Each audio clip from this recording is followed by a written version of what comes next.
Shaka has had a profound impact on me. As a young person, I grew up listening to the Voice of America. He came to speak to students of mass communication and journalism at Makerere University in Uganda in November 1997.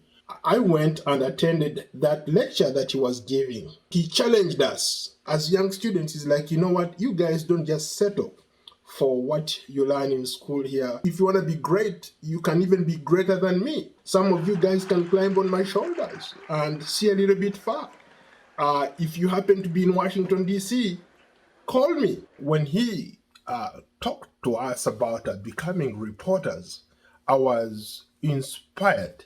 And I think that was the first time I actually ever met Shaka, because I had big plans. I wanted to leave that country like yesterday. He was one of the first people I called. Once I got a visa, I said, hey Shaka, you know what? I'm on my way to America. One of the interesting things about Shaka is that he is an amazing force of nature. His ability to inspire a lot of people on the continent, especially young people, and I've also seen him interact with some African leaders, is remarkable. But perhaps more importantly, he exudes a humility. I've never interacted with somebody in my line of work or been around somebody who is so simple, almost to a fault. That's Shaka Ssali. One of the most memorable incidents for me was when we arrived in Tanzania in the middle of the night, and my passport had run out of pages, and so these immigration officers did not want to give me an entry visa. They literally wanted to deport me. These guys were looking at Shaka. They are all like giggling and like smiling. They want to take selfies with him.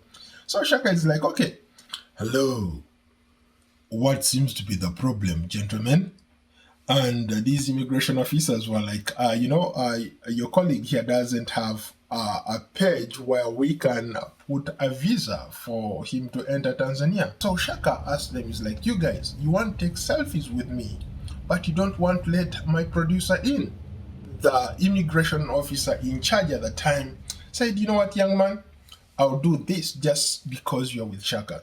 Bring your passport. Which visa do you want us to cover? I said, pick a page. They picked a page, they gave me a visa, and we entered Tanzania.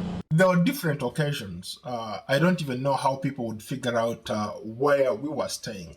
For example, there is not a single hotel that we stayed in where people did not storm the hotel looking for Shaka. People would not leave until they sat down with Shaka or had a drink with Shaka.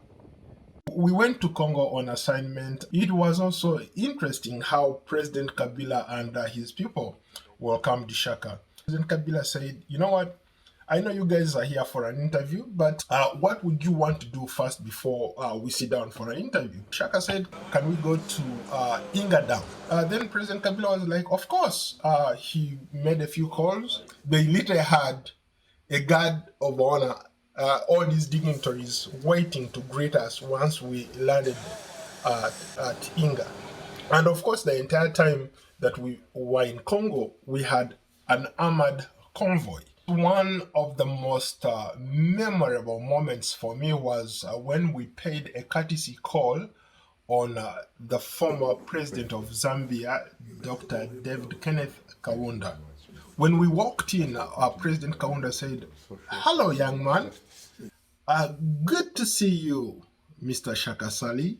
I admire you. I admire your work. Then Shaka was like, oh, thank you, Mr. President. You are one of my role models. Because of his age, he tries to not to interact a lot with a lot of people. But when he saw Shaka Ssali, he said, anything for you. He even gave us a tour of his residence, played piano for us. It was remarkable. I don't want him to retire. I want him to figure out how to use his voice, his influence, his connections. A lot of young people admire him, and I think he could take advantage of that and continue to do this kind of stuff where he gives motivational speeches, continues to give public lectures at some of these greater universities that we have in Africa.